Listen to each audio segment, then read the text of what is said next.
आहे आता मला उपवास धरायला यावर्षी जमते की नाही, की मग कसं करू, यावर्षी उपवास धरू की नाही, जाऊ दे एवढं वर्ष नाही धरलं तर काय होणार आहे, पण दरवर्षीच उपवास धरते, मग एवढंच वर्ष कशाला सोडू, पण याचा परिणाम काही माझ्या बाळावर तर होणार नाही ना, जर मी उपवास नाही धरला तर देवी माता नाराज तर होणार नाही ना, माझ्या बाळाला आशीर्वाद मिळेल की नाही देवी मातेचा, असे अनेक प्रश्न जर तुमच्या मनामध्ये येत असतील, चलबिचल चालू असेल, तर हा व्हिडिओ नक्कीच तुमच्यासाठी आहे.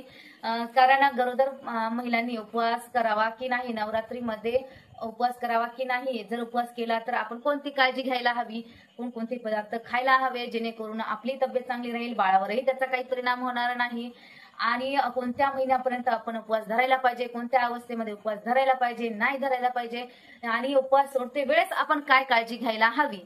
तर ह्या सगळ्या गोष्टी आपण आज डिटेलमध्ये बघणार आहोत. तर या व्हिडिओची तुम्हाला मदत होणार आहे. चला तर वेळ न घालवता व्हिडिओला सुरुवात करूया. नमस्कार, श्री स्वामी समर्थ सर्वांना, स्वामींच्या कृपेने स्वारोग्य लाभो सर्वांना ही स्वामी चरणी प्रार्थना, आणि येणाऱ्या नवरात्रीच्या सर्वांना खूप खूप शुभेच्छा. देवी माताचाही आशीर्वाद तुम्हा सर्वांना मिळो. सर्वात महत्वाचं आपल्याला लक्षात घ्यायचं आहे की आपल्या डॉक्टरांना विचारून घ्यायचंय, जिथे कुठे आपली ट्रीटमेंट चालू असेल त्यांना नक्कीच विचारून घ्या की तुमच्या गरोदरपणामध्ये काही गुंतागुंत तर नाहीये ना, म्हणजेच काही कॉम्प्लिकेशन्स तर नाहीयेत ना, कारण ज्या महिलांना सुरुवातीपासूनच शुगर आहे किंवा हाय बीपीचा त्रास आहे किंवा ॲनिमिया आहे, म्हणजेच काय तर शरीरातील रक्त खूप कमी आहे, अशा महिलांना उपवास धरणे सहजासहजी शक्य नसतं, किंवा त्यांच्या तब्येतीसाठी त्यांच्या बाळासाठी सुद्धा हे धोक्याचं ठरू शकतं. म्हणून तुम्ही डॉक्टरांचा सल्ला घ्या की तुमच्या काही प्रेग्नन्सीमध्ये कॉम्प्लिकेशन आहेत का, आणि नसतील तर तुम्ही निश्चितच उपवास करू शकता. पण उपवास कसा करू शकता की तुम्ही म्हणाल की मी दरवर्षी 9 दिवसाचा उपवास धरते, आणि या वर्षी पण मी 9 दिवसाचाच उपवास धरते, कारण माझ्या घरामध्ये तर इतर कोणी नाही उपवास धरायला. जर असं आपण जास्त वेळ उपाशी राहू शकत, आपण एखाद्या दिवसाचं ऍडजस्ट होऊ शकतं, पण आपण 9 दिवसाचा किंवा 5 दिवसाचा किंवा 7 दिवसाचा असा उपवास नाही करू शकत प्रेग्नन्सी मध्ये.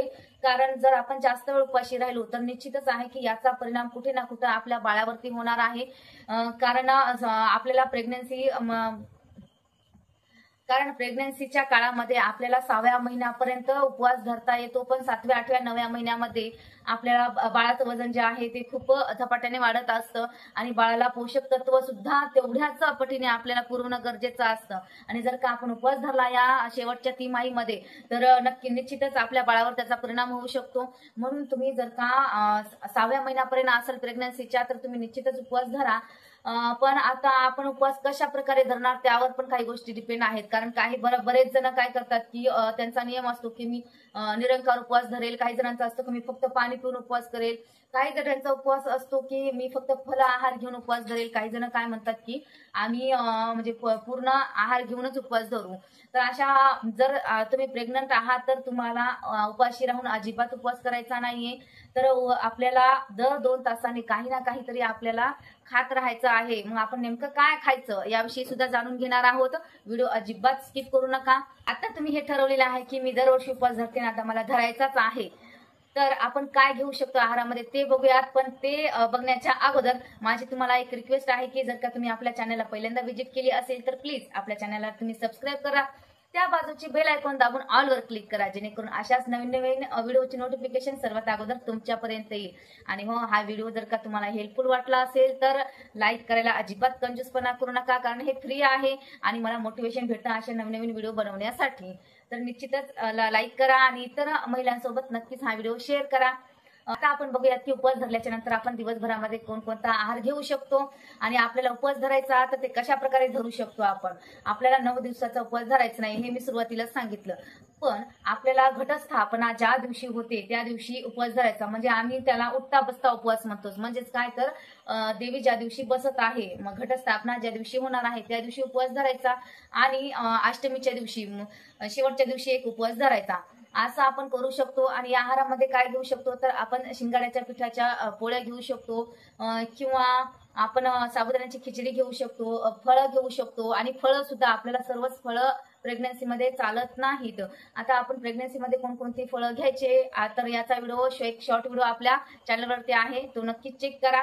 डिस्क्रिप्शन बॉक्समध्ये सुद्धा मी त्याची लिंक देईल, तुम्ही नक्कीच बघून घ्या. तर यासोबतच अजून तुम्हाला काय करायचे की दिवसभर हायड्रेट राहण्यासाठी तुम्हाला पाणी पित राहायचं आहे, तर एकदमच पाणी प्यायचंय का नाही, थोडं थोडं करत थोड्या थोड्या वेळाने आपल्याला पाणी प्यायचं आहे. म्हणजे अर्धा ग्लास तुम्ही प्या, परत थोड्या वेळाने अर्धा ग्लास प्या. पण असा हायड्रेट राहण्यासाठी आपल्याला थोड्या थोड्या वेळाने आपल्याला पातळ पदार्थ घ्यायचे आहेत. मग तुम्ही पाणी जर पिऊ वाटत नसेल तुम्हाला जास्त प्रमाणात, तर तुम्ही नारळ पाणी घेऊ शकता, याच्यासोबत लिंबू सरबत घेऊ शकता किंवा फळांचा ज्यूस घेऊ शकता किंवा ताक घेऊ शकता. असे पातळ पदार्थ सुद्धा तुम्हाला यासोबत घ्यायचे आहेत, जेणेकरून तुम्ही हायड्रेट राहाल. कारण मग जर का तुम्हाला पाणी जास्त प्रमाणात घेतलं नाही, ज्या पातळ पदार्थ तुमच्या शरीरामध्ये जास्त प्रमाणात गेले नाही, तर तुम्हाला डिहायड्रेशन होऊ शकते. जर तुम्ही जास्त काही खाल्लं पिलं नाही, तर तुम्हाला अशक्तपणा येऊ शकतो, चक्कर येऊ शकते आणि ऍसिडिटीचा पण त्रास होऊ शकतो. आणि उपवासादरम्यान आपल्याला तेलकट पदार्थ जास्त घ्यायचे नाहीत, हे लक्षात घ्यायचं. तुम्हाला मळमळचा त्रास सुद्धा होऊ शकतो यापासून. आणि जास्त प्रमाणात आपल्याला साखर पण घ्यायची नाही, म्हणजे शुगर जास्त प्रमाणात आपल्याला साखर पण घ्यायची नाही, जेणेकरून आपल्या शरीरातील पण शुगर वाढेल. कारण आपण फळं घेतो तर त्यामधून ऑलरेडी आपल्याला शुगर चाललेलीच आहे. पण उपवासादरम्यान आपल्याला जास्त भूक लागू नये किंवा आपल्याला भगभग केल्यासारखं होऊ नये पोटामध्ये, म्हणून बरेच जण काय करतात की चहा कॉफी असे पदार्थ घेतात ज्यामध्ये की कॅफीन असतं आणि ते आपल्या शरीरासाठी सुद्धा चांगलं नसतं. म्हणून आपल्याला जर उपवासाच्या दिवशी चहा कॉफी एक तर घेऊच नका. आणि जर तुम्हाला राहतच नसेल तर एक वेळा खूप झाली, तर यापेक्षा जास्त वेळा घेऊ नका चहा किंवा कॉफी. तर याच्याऐवजी तुम्ही दूध पण घेऊ शकता. मग दुधाला काही प्रॉब्लेम नाही, तुम्ही दूध घेऊ शकता. तर ह्या गोष्टी आपल्याला लक्षात घ्यायच्या आहेत. आणि आता आपण बघूयात की उपवास आपल्याला ज्या दिवशी सोडायचा आहे त्या दिवशी आपल्याला काय काळजी घ्यायची. मग आपण अगोदर उपवास धरला म्हणून आता आपण जास्त प्रमाणात एकाच वेळेला खायचं असं करायचं नाही. आपण बराच वेळा म्हणतो की उपवास होता बाई कालपासून आणि मी आता ते पोटभर जेवले तर पोटात डच करायले, पोट तडणी लागले असं आपण म्हणतो. त्याच्या मागे काय कारण असतं की आपण ज्यावेळेस उपवास धरतो तर त्यावेळेस आपली काही प्रमाणात कमी ना पचनशक्ती ही थोडीफार स्लो झालेली असते. आणि मग त्यावेळेला आपण दुसऱ्या दिवशी काय करतो की पोट भरून आपण खातो, मग ते आपल्याला तडणी लागल्यासारखं होतं. त्यामुळे काय काळजी घ्यायची, आपल्याला थोडं थोडं खायचंय, जास्त वेळा खायचंय, थोडं थोडं खायचंय आणि जास्त वेळा खायचंय, जेणेकरून आपल्याला कुठल्याही प्रकारचा त्रास होणार नाही. आणि पाणी सांगितलं तसं थोड्या थोड्या वेळेला पित राहायचं आहे. पातळ पदार्थ दुसऱ्या दिवशी सुद्धा, म्हणजे उपवास सोडणार आपण त्या दिवशी सुद्धा आपल्याला पातळ पदार्थ हे घ्यायचे आहेत, अजिबात विसरायचं नाही. आणि यासोबतच उपवास जरी असला तरी आपली मेडिसिन हे न विसरता वेळेवर घ्यायचे आहेत. डॉक्टरांनी जसे सांगितलं आहे तसं त्यानुसारच आपल्याला मेडिसिन सुद्धा घ्यायचे आहेत. तर ह्या गोष्टी तुम्ही नक्कीच लक्षात घ्या. आणि व्हिडिओ तुम्हाला कसा वाटला हे नक्कीच कळवा. आणि जाता जाता सबस्क्राईब करायला, लाईक करायला आणि शेअर करायला सुद्धा विसरू नका. तर भेटूयात अशाच नवीन माहिती सोबत. तोपर्यंत श्री स्वामी समर्थ. सर्वांना नवरात्रीच्या खूप खूप शुभेच्छा.